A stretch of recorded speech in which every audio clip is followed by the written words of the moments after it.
Y bueno, el día de hoy justo vamos a terminar, primero Dios, el capítulo que iniciamos la semana pasada, Mateo 24, donde Jesús está contestando a una pregunta que le hicieron sus discípulos después de haber salido del templo eh, y ponerle punto final a su conversación con los fariseos, ¿verdad? Salen de ahí, bajan al Monte de los Olivos y Jesús hace una profecía de los edificios del templo, ¿verdad? De cómo no iba a quedar roca sobre roca, piedra sobre piedra. Cosa que vimos se cumplió en el año 70 después de Cristo, cuando los romanos atacaron el templo. Pero ellos hicieron otras dos preguntas. ¿Cuál es la señal del fin de los siglos y cuál es la señal de su venida? Y la semana pasada vimos los primeros 28 versículos de este capítulo, donde pudimos observar que la segunda pregunta de cómo será el fin de los siglos.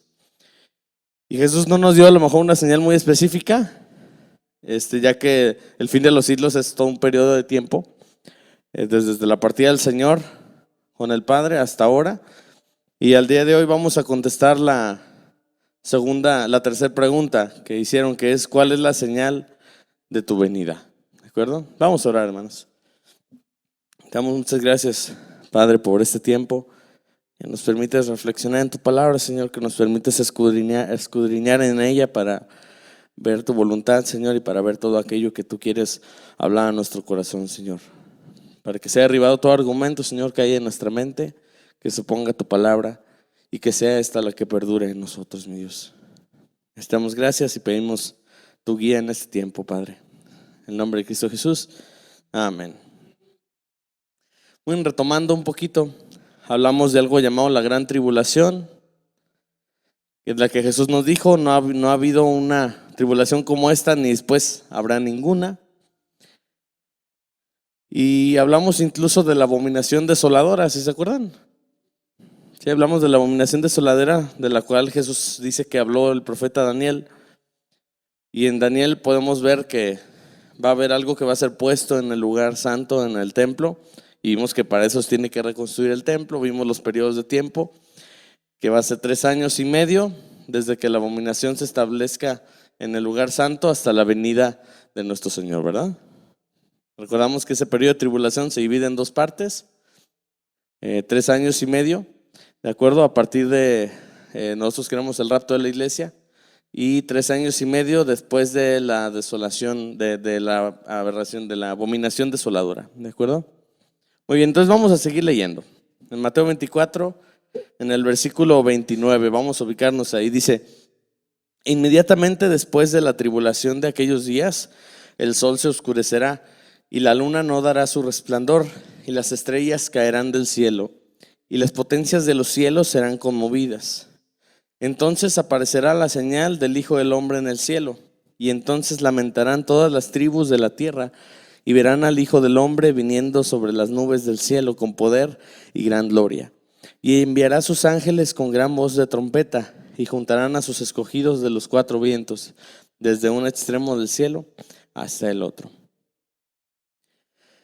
Esas señales que vemos aquí, algunos estudiosos dicen que literalmente va a ser esto, ¿no? Que puede ser que a lo mejor la atmósfera se va a quedar atrapada de alguna forma, o la luz del sol y la luna y las estrellas se va a ver opacada, ¿verdad?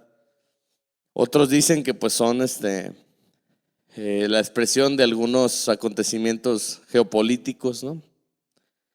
Pero si es algo que podemos ver ayer, por eso te decía que estamos leyendo Apocalipsis, porque hice algunas comparaciones de lo que Jesús nos dice aquí con lo que viene en el libro del Apocalipsis. Y también el libro de Apocalipsis nos dice lo mismo, y hay otros versículos. Por ejemplo, Joel 2:10 dice: delante de él temblará la tierra, se estremecerán los cielos, el sol y la luna se oscurecerán, y las estrellas retraerán su resplandor.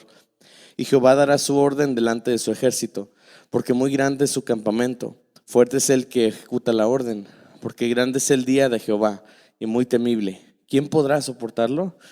Vemos aquí también se menciona sobre el sol, las lunas y las estrellas. Y también Apocalipsis 6, 12 al 14 dice: miré cuando abrió el 6º sello, y aquí hubo un gran terremoto, y el sol se puso negro como tela de silicio, y la luna se volvió toda como sangre, y las estrellas del cielo cayeron sobre la tierra, como la higuera deja caer sus higos cuando es sacudida por un fuerte viento. Y el cielo se desvaneció como un pergamino que se enrolla, y todo monte y toda isla se removió de su lugar. Es decir, yo creo que si pasa algo así, todos lo vamos a ver, ¿verdad? Por eso hablábamos la semana pasada de que la señal de la venida del Hijo del Hombre es clara, ¿sí? Cuando pase, todos se van a dar cuenta, porque va a ser imposible que la gente no vea lo que está sucediendo. ¿De acuerdo? Vamos a seguir leyendo en Mateo, versículo 30. Dice, voy a hacer énfasis en dice: entonces aparecerá la señal del Hijo del Hombre en el cielo, y entonces lamentarán todas las tribus de la tierra, y verán al Hijo del Hombre viniendo sobre las nubes del cielo, con poder y gran gloria. El momento en el que Jesús vuelva, pues no va a ser nada sutil. Y es que en este pasaje Jesús le está asegurando a sus seguidores que no debían de preocuparse por perdérselo, ¿verdad? O sea, es como que, no, pues no se preocupen, o sea, lo van a ver todos, ¿no? Toda la tierra lo verá. La pregunta es, ¿cómo responderá el mundo a todo esto, verdad? Jesús dice que todas las naciones del mundo se lamentarán, ¿verdad? Ahí dice lamentarse, y lamentarse implica el hecho de mostrar pena, ¿no? Dolor, pero no implica necesariamente que la gente se va a arrepentir de sus pecados. Es posible que algunos de los que hayan sobrevivido a la tribulación hasta este punto se lamenten a lo mejor hay quien sí con un arrepentimiento honesto y hay quienes no. La mayoría no lo va a hacer. Y lo vamos a ver en Apocalipsis 9. Dice, y los otros hombres que no fueron muertos con estas plagas, ni aún así se arrepintieron de las obras de sus manos, ni dejaron de adorar a los demonios y a las imágenes de oro, de plata, de bronce, de piedra y de madera, las cuales no pueden ver, ni oír, ni andar. Y no se arrepintieron de sus homicidios, ni de sus hechicerías, ni de su fornicación, ni de sus hurtos. De alguna manera, al final todas las personas de la tierra van a ver a Jesús, van a ver su poder, van a ver a nuestro Señor bajando en las nubes con poder y gloria, y van a ver también las tribulaciones que se van a avecinar. Pero fíjense qué duros somos, ¿verdad? Que ahí dice que ni así se van a arrepentir. Vamos a seguir leyendo. Versículo 31 dice, y enviará a sus ángeles con gran voz de trompeta, y juntarán a sus escogidos de los cuatro vientos, desde un extremo del cielo hasta el otro. Es decir, cuando llega, Jesús va a enviar a sus ángeles, tal y como lo haría a lo mejor un líder militar, ¿verdad? Los ángeles van a reunir a sus elegidos desde todos los lugares de la tierra. La frase cuatro vientos, pues creo que es muy conocida, sabemos que significa en todas partes. Y los ángeles dice que van a juntar a los elegidos desde un extremo de la tierra a otro, y los van a reunir finalmente con Jesús. Los elegidos, estos son verdaderos creyentes, ¿de acuerdo? Las personas que se sometieron a Jesús, lo consideran su Mesías, lo consideran su Salvador, que confían en Él para el perdón de pecados, y entonces así cuentan con su justicia para hacerse aceptables delante de Dios, ¿verdad? Muy bien, vamos a seguir leyendo. Versículo 32. De la higuera aprended la parábola. Cuando ya su rama está tierna y brotan las hojas, sabéis que el verano está cerca. Así también vosotros, cuando veáis todas estas cosas, conoced que está cerca a las puertas. De cierto os digo que no pasará esta generación hasta que todo esto acontezca. El cielo y la tierra pasarán, pero mis palabras no pasarán. Si hemos leído la Biblia a lo largo de toda la escritura, vamos a ver que se ponen muchos ejemplos de la higuera, ¿verdad? ¿Por qué? Pues la higuera es una planta que se daba ahí mucho, era muy común. Y fíjense que pues tiene un patrón muy regular. Cuando se acerca el verano, las hojas aparecen, ¿verdad? Y cuando ves las hojas, sabes que el verano está cerca. Y aquí Cristo compara las señales que ya describió con las hojas de la higuera que brotan durante la primavera, ¿verdad? Y la gente de esa región pues lo conocía. A lo mejor a nosotros se nos hace medio raro los que no sabemos de plantas, pero Para ellos era muy común y todos tenían ese conocimiento y todos entendían que entonces las señales descritas, cuando comenzaban a suceder, su regreso iba a ser pues muy inminente. ¿De acuerdo? Ahora hay algo interesante. Aquí viene la frase del verso 34. De cierto os digo que no pasará esta generación hasta que todo esto acontezca. ¿De acuerdo? Ahorita guárdense esa frasecita, ahorita la vamos a profundizar un poquito más, ¿verdad? Y podemos ver aquí en esta parte que realmente todo es como lo profetizó Daniel en el capítulo 12, versículo 11, porque dice que el final va a llegar en 1290 días, es decir, como en 3 años, cachito, después de la abominación desoladora. Y Jesús asegura que las agonías de esa gran tribulación no continuarán indefinidamente porque va a haber un final. Hasta este punto Jesús nos da un resumen importante y es bueno que nosotros lo tengamos ahí.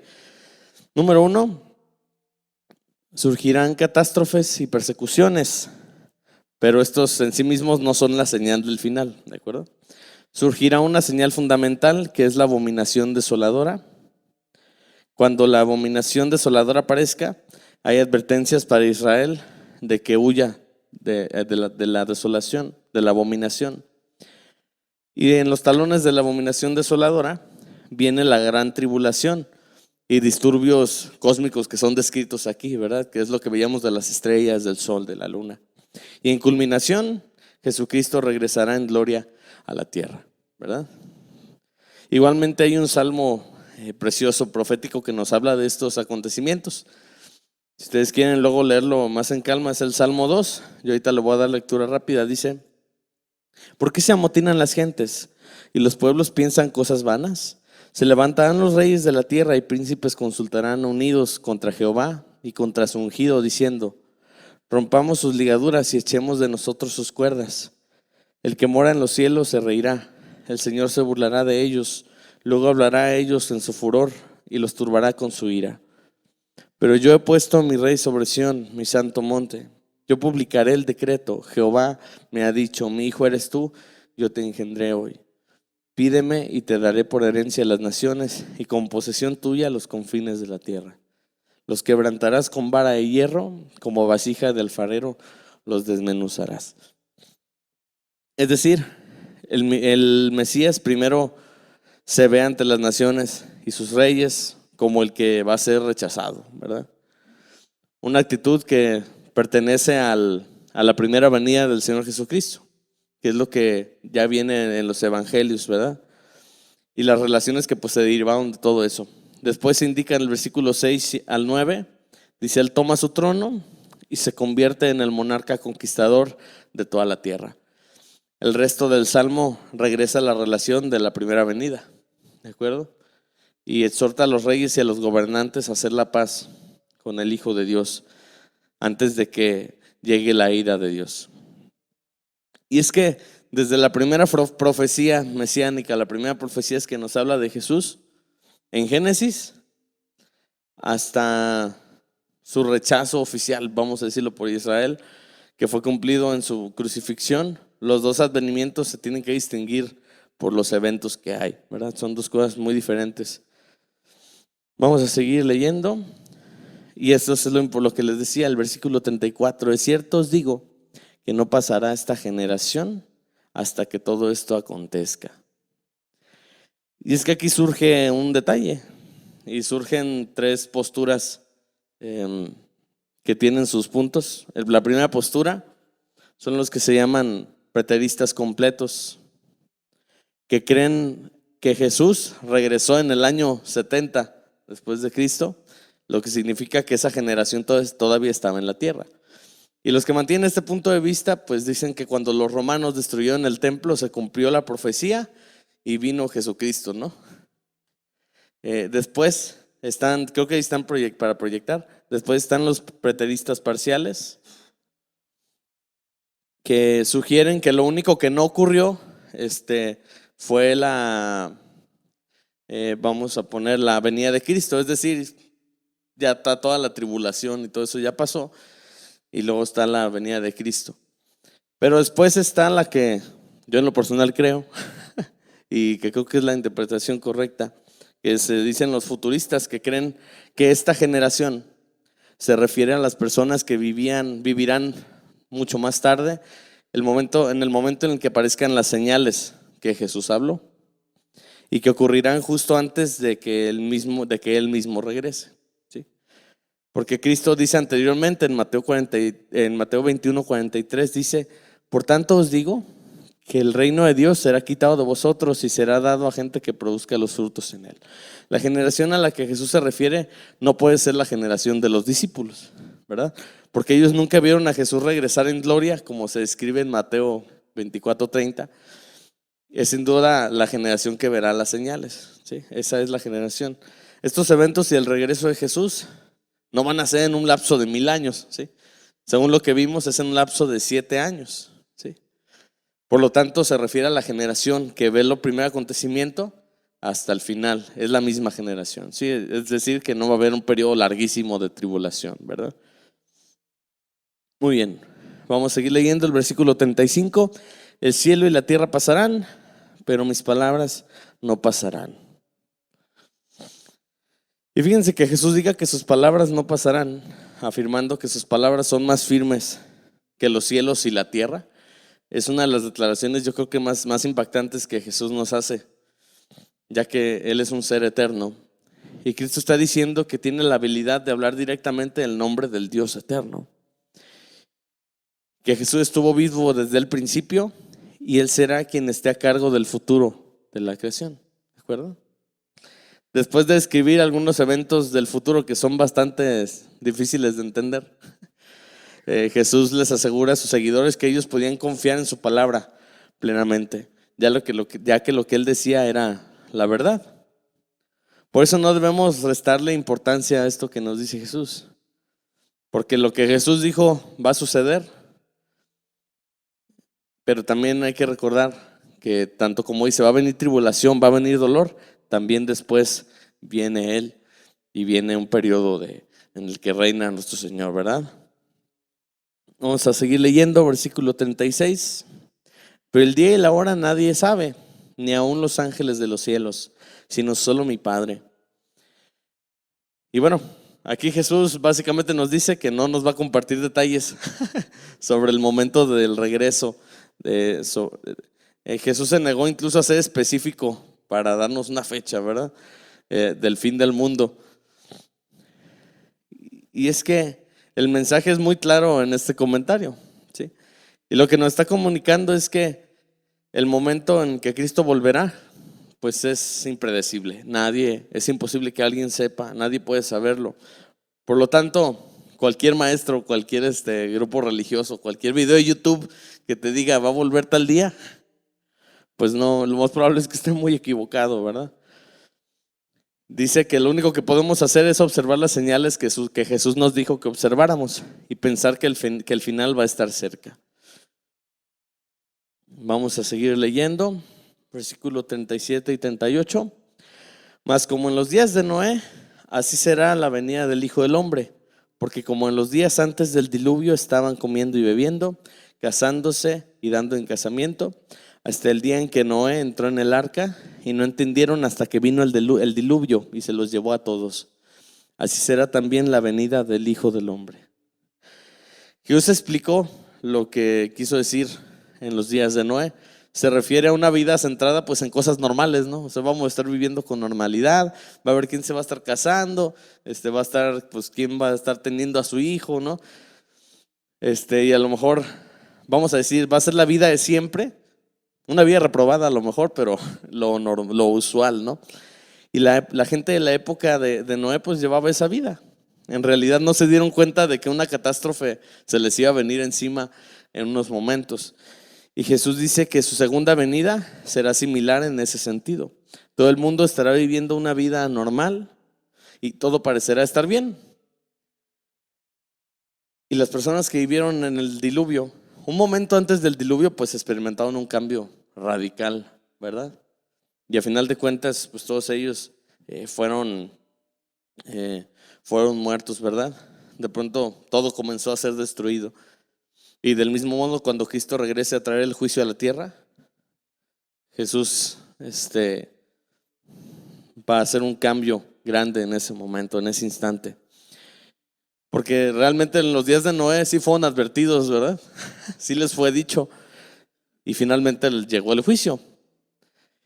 Por eso mismo Jesús nos da las advertencias y nos está diciendo también, estén atentos a las señales. En el versículo 41 sigue Jesús diciendo, 2 mujeres estarán moliendo en un molino, la una será tomada y la otra será dejada.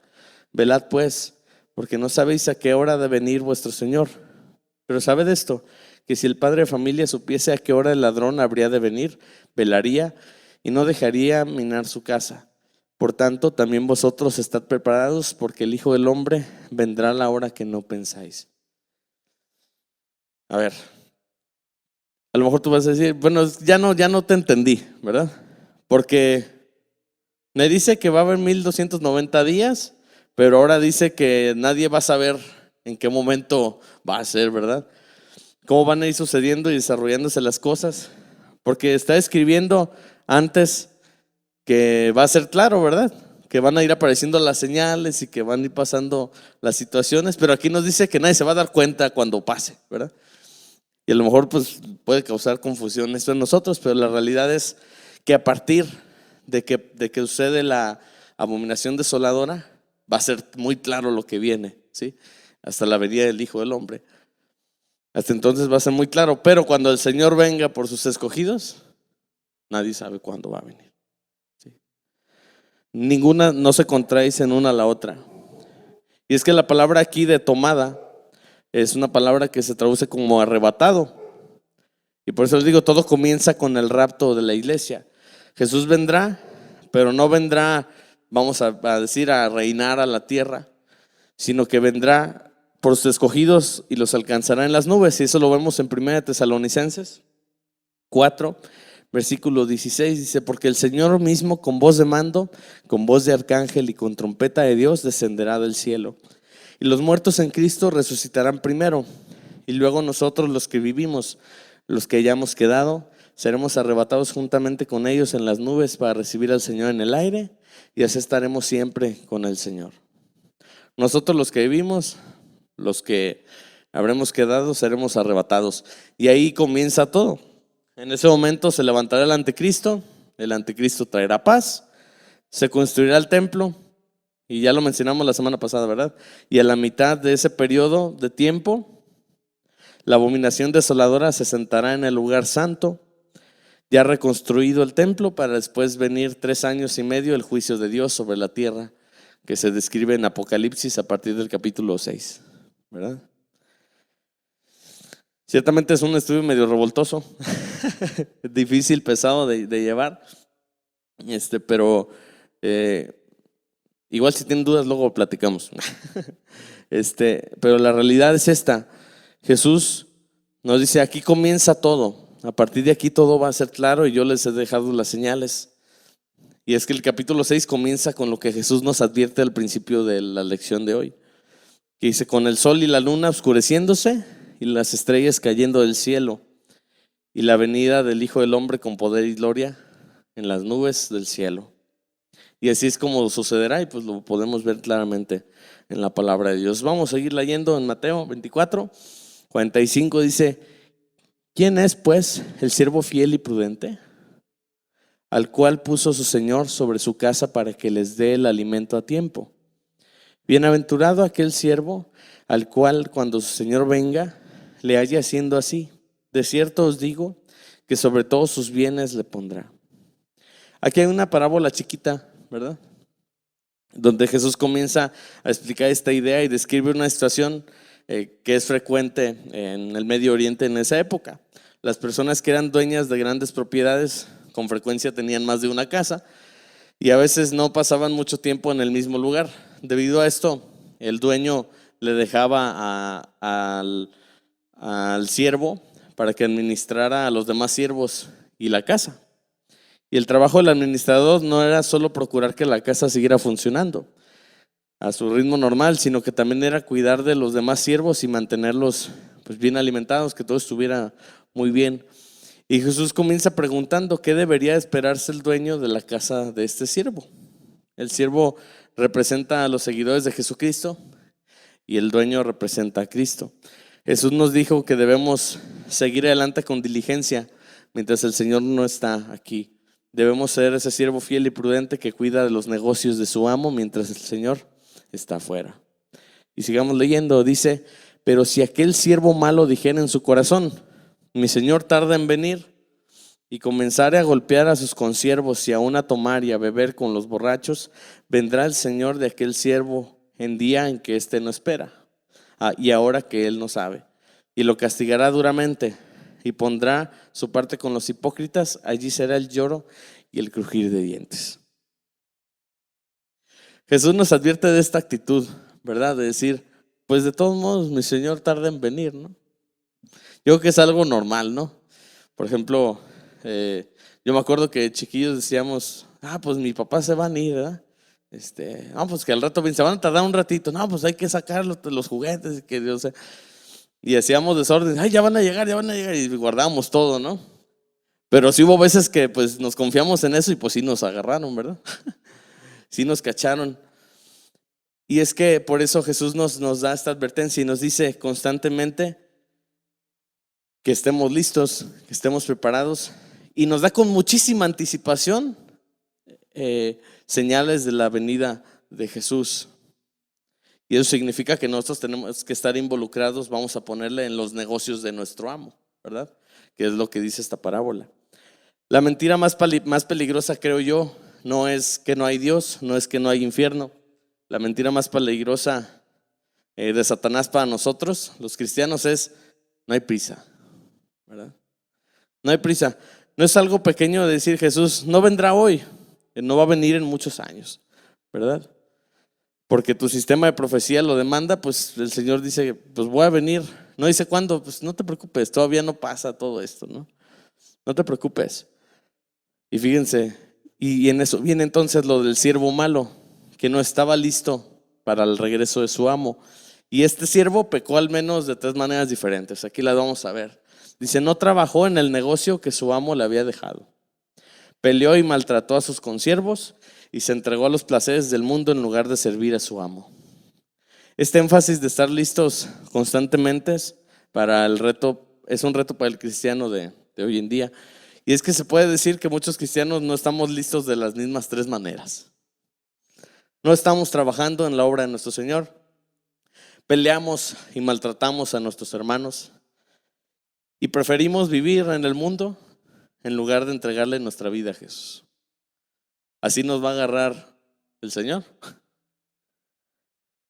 Y ahora las consecuencias para este siervo son severas. El dueño lo castigará duramente. En otras traducciones, porque aquí dice: lo castigará duramente y pondrá su parte con los hipócritas, y ahí será el lloro y el crujir de dientes. En otras traducciones, esta parte significa literalmente: será partido en pedazos. ¿Sí?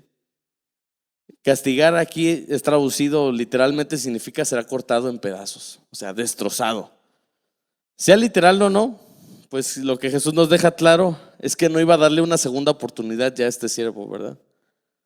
Sino que lo castigaría hasta el final.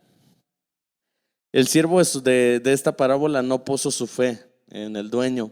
Sus acciones lo demostraron muy claramente, ¿verdad? Y es que este siervo representa a todos aquellos que dicen creer en Jesús, pero en verdad se sirven a sí mismos. Su fe en Cristo es, en el mejor de los casos, una hipocresía teatral, porque ahí te va la palabra hipocresía, nace de un término griego que significa actor, ¿verdad? Es una hipocresía teatral, y Cristo los enviará hacia el tormento eterno cuando llegue su momento del juicio. ¿Ok? Ya terminamos aquí el capítulo, pero a lo mejor, mi hermano, tú vas a estar pensando: no, pues sí está feo, ¿verdad? Sí está horrible lo que va a pasar. Pero vas a decir: ¿y ahora qué hago? Ya me dejaste todo preocupado, ¿verdad? Ya me dejaste asustado.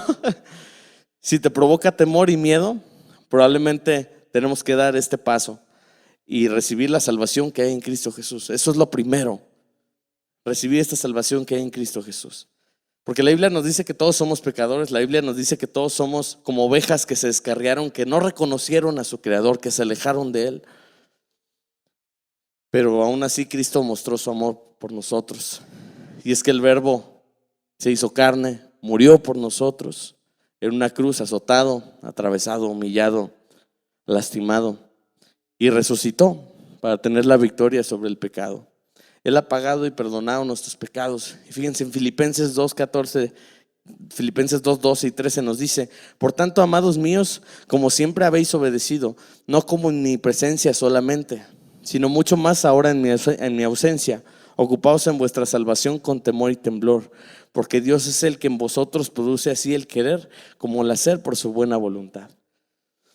Él ha puesto el querer como el hacer. Si tú has nacido de nuevo, Él ha puesto el querer como el hacer, su voluntad en ti. Me preguntas, pues ¿qué tengo que hacer? Pues fácil, búscale todos los días, ríndete a Él cada mañana, vea en oración a Él, lee su palabra, busca su voluntad, conócela, lleva su voluntad a cabo para que el Señor te encuentre haciendo así las responsabilidades que Él te dejó haciendo, su voluntad. Y es que si ya tienes salvación, ahí dice ocúpate de su salvación. No te está diciendo que la vas a perder, ¿verdad? No está diciendo tú te ganaste tu salvación. No te está diciendo esfuérzate por no perder tu salvación. No puedes perder algo que tú no te ganaste, porque tú no te la ganaste, el Señor te la dio. Solo lo recibiste, pero sí ocúpate de los negocios de tu amo. Efesios 2:10 dice: porque somos hechura suya, creados en Cristo Jesús para buenas obras, las cuales Dios preparó de antemano para que anduviésemos en ella. Dios nos ha creado, Dios nos ha dotado de dones para cumplir su voluntad. Él tiene un plan para cada uno de nosotros y todo lo que está buscando es un corazón dispuesto. Dios preparó lo que Él quería que hiciéramos por Él desde hace mucho tiempo, y Él ha planeado lo que quiere que hagamos con nuestras vidas cada momento. No necesitamos copiar lo que alguien más ha hecho o está haciendo. Él tiene un plan único para cada uno de nosotros, para que cada uno le sirva en este mundo, y esto incluye dones, incluye la obra del Espíritu Santo en nuestras vidas para guiarnos en el servicio a Él. Por lo tanto, mis hermanos, como dice en Gálatas, no nos cansemos de hacer el bien, porque a su debido tiempo cosecharemos, si no nos damos por vencidos. ¿Sí? Sigamos trabajando siempre en el Señor, estando listos, estando alertas, compartiendo su mensaje. Y una vez que compartamos su mensaje, compartamos este mismo sentir con los demás hermanos, ¿de acuerdo? Vamos a orar, mis hermanos. Te damos muchas gracias, Padre, por tu palabra. Te damos gracias porque tú nos has dado señales claras, Señor. Tú nos has dejado explícitamente lo que quieres que hagamos, Señor. A veces nos hacemos sordos, Señor. Nos hacemos ciegos por no querer seguir tu voluntad, Señor. Pero te pido que tú quites de nosotros esa ceguera, esa sordera, Señor, espiritual. Y que realmente te busquemos cada mañana, te busquemos cada día, para que nos encuentres listos, Señor, preparados para poder ir contigo, mi Dios. Y para llevar a más personas, Señor, a tus pies, para que ellos junto con nosotros puedan gozarse en este tiempo, mi Dios.